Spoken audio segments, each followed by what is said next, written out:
So, Igli Tare seems to be the man that Milan has opted for to really reverse their fortunes, bring in as a sporting director, and he already has two major tasks on hand, handling two star players' potential departures, Tijani Reijnders to Manchester City, and Christian Pulisic just somewhere away from the club. And it is actually being said that he wasn't even Milan's first choice for sporting director. They only went after him because they couldn't land their primary target. How good an appointment is this? Is this even an appointment that would even have any autonomy to be able to get deals done? And what even happens with the future of these two players? We're going to talk about that in today's video. Now, this is not the first rumor or reel of the summer transfer window. I'm still in Mumbai, but the good news is that I'm already booked for a return flight back to Toronto, back to the studio in a week. It's been almost 4 months that I've been here when the initial intention was just to be here for 1 month. So that's a little personal update. Now let's get into this Igli Tare potential appointment. Now still, we don't have an official word from the club that this deal is done, but there are a lot of reports that are talking about the fact that he's the front runner. He's the man who seems like is going to be coming in. There's even a list of players that some channels have put out and a list of players that he's considering. I do think that's a little premature, but I think the points that we can sort of talk about is how much autonomy is he even going to have at the club? How much control is he going to have at the club? Seeing the way that things are structured with Furlani at the top, with Ibrahimovic involved, Jerry Cardinale is the natural owner of the club. There's some understanding that, you know, Jeffrey Monsara, however his name is said, is probably going to be taking a bit of a backseat, going back to the scouting responsibilities. Mostly his future at the club seems to be a little bit more unclear than the rest of the guys. I think the rest of the guys are still going to be here in, you know, when next season kicks off. But there have been some question marks that Igli is not going to have a lot of control. What's going to end up happening, and something that reportedly he's also been warned about, is that, hey, look, you have your list of players that you'd like to bring here, but you're not going to get all of them. We're not going to sign all of them irrespective of what their price tags are. Now, seeing his past at Lazio, he was also a director under a pretty difficult owner in Claudio Lotito. And within those constraints, you know, some of the popular players that he signed, keep in mind, he was at the club 15 years. 15 years, from about 2008 to 2023. He's been with Lazio. He was a player with Lazio before that. There were also, you know, some very popular players that you could say he may have, that he did sign and bring on. Alessio Romagnoli was signed under him. Sergei Milinkovic-Savic was signed under him. There's a list of other players, but these are probably the two that, you know, jump out to your lot, because for a period of, 5-6 years, there's always a debate about where Milinkovic-Savic was going to go next. All these big price tags attached to him. And as a Milan fan, we saw, you know, Alessio Romagnoli coming to the club and lifting the Serie A trophy with Milan. But the thing that we have to factor in there is that he also had a lot of constraints under Lotito's leadership. It wasn't a blank checkbook that he was given, go ahead and sign anybody you want. It was working under tight budgets and having to more extract out of your scouting network, finding quality players, than just making big name signings. Now, I know it bugs a lot of Milan fans that that's where we are, but it seems to be like that is where we are. We're not in a place where this club is looking to, you know, sign 40, 50, 60 million euro players, you know, mercato after mercato. It seems to be a situation where they're probably going to want to go after, once again, the buys that are not going to be too expensive, in that 25 max, maybe 30 million range. And probably everything else would have to be under that. And for the club, they have decided, or unofficially at this point in time, that this is the man with his time in Lazio, with similar constraints there. He might be able to get something out of the scouting network that Milan has already developed. So really, this is it's not a very exciting appointment. You bring somebody like Antonio Conte, immediately you're looking at the fact that, oh my God, there's excitement. There's a buzz around the team. Something might happen.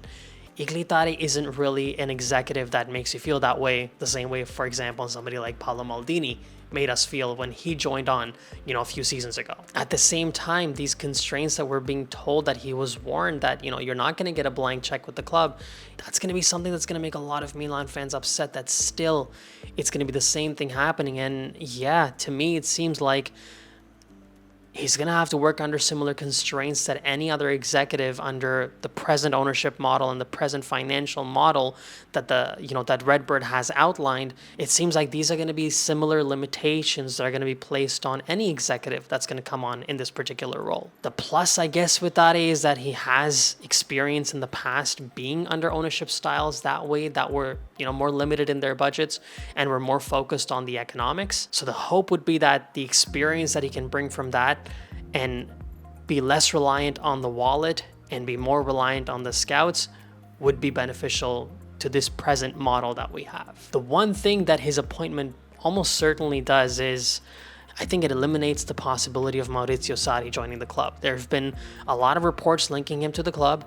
There have been interviews in the past that even I've talked about that my pick before Paulo Fonseca, before Sergio Conceição, my pick actually was Maurizio Sarri, so I was really looking forward to that potential appointment. But with Igli Tare coming on, it almost writes that one off almost certainly, because he had a big issue with Maurizio Sarri. Him and Maurizio Sarri did not get along.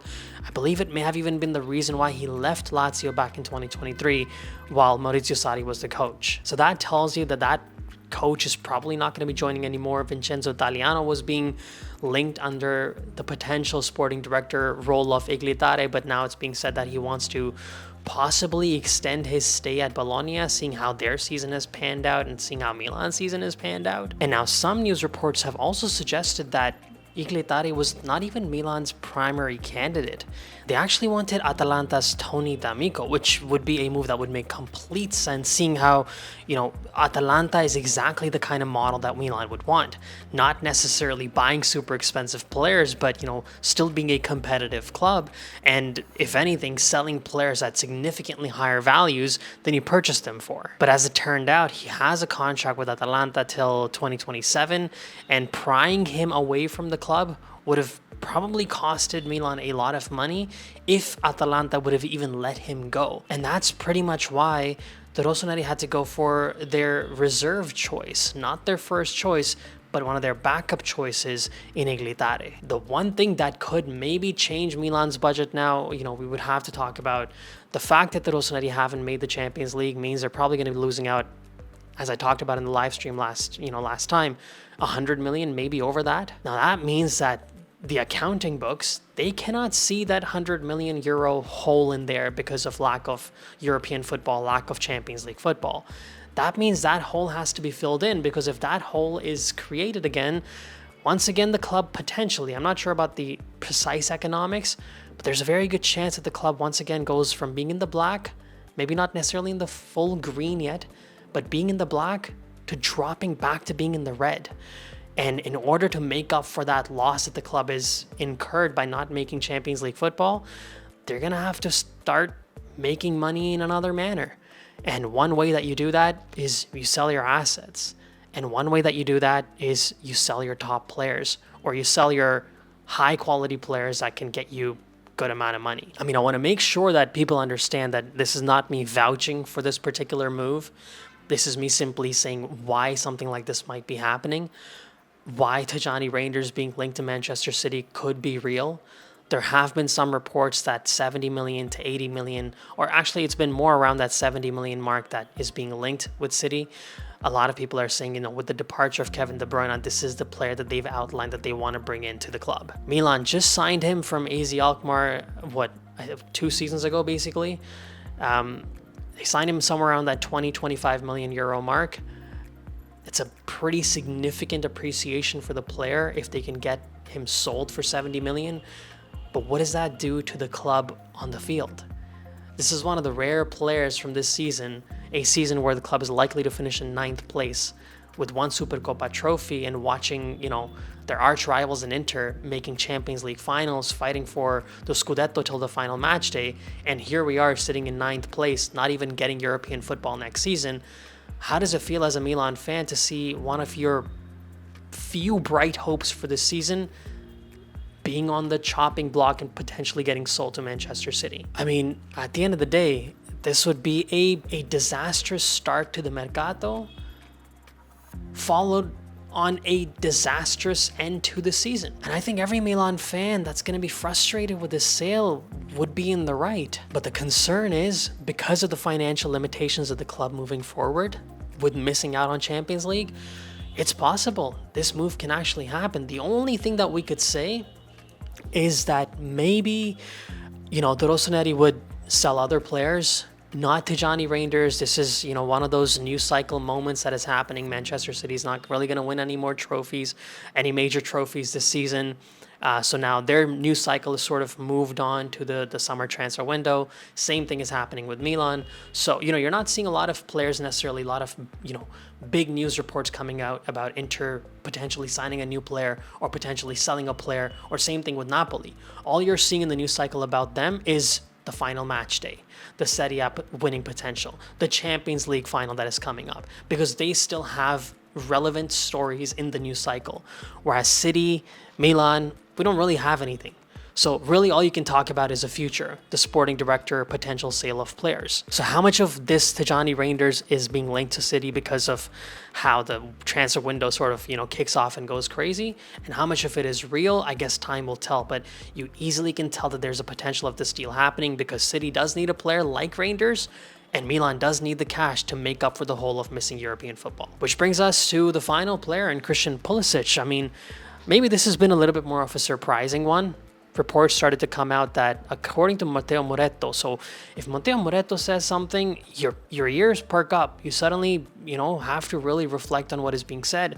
And he came out and pretty unequivocally said that Christian Pulisic's agent is shopping the player around to other Italian clubs and to other clubs outside of Italy. I mean, it would be an absolute disaster if he goes to another Italian club. But at the same time, or even outside of Italy for that matter, but at the same time, it's the same thing with Tijani Reijnders. Okay, maybe it's a little bit different than Tijani Reijnders actually. With Pulisic, he has a contract with the club. His value, I'm sure, has gone up. It hasn't gone up. If Reijnders went from 20 to 70, Christian's probably gone from 20 to maybe closer to 50, somewhere around there, 40 to 50, somewhere around there, I would say. I think the reason, at least according to the reports that we're reading, is pure footballing reasons. This guy's agent, which pretty much means Pulisic himself, the agent doesn't just, go rogue and make these comments or, have these reports come out. It's coming because of the player. The player and the agent believe that, hey, is this the right place for him to be? Is this where he's going to get success at a club that is, not necessarily making a lot of the right moves in the transfer window, seeing how last summer's transfer window went, is not even making European football at all, sitting in 9th place? Is this where he wants to spend his pivotal years of his career? So the Pulisic one is actually a little bit more concerning than the Reijnders one, because the Reijnders one at least makes a little bit more sense. You need to fill in a hole in your accounting books. But if players start leaving you because they stop believing in your football and your sporting project, you have a big problem on your hands. So a lot of this news, is it coming out because there's a true possibility that he's going to leave? What is being said is that, mostly that is being said is that his renewal is on pause because there needs to be more belief around the football project. He's only been at the club for 2 years.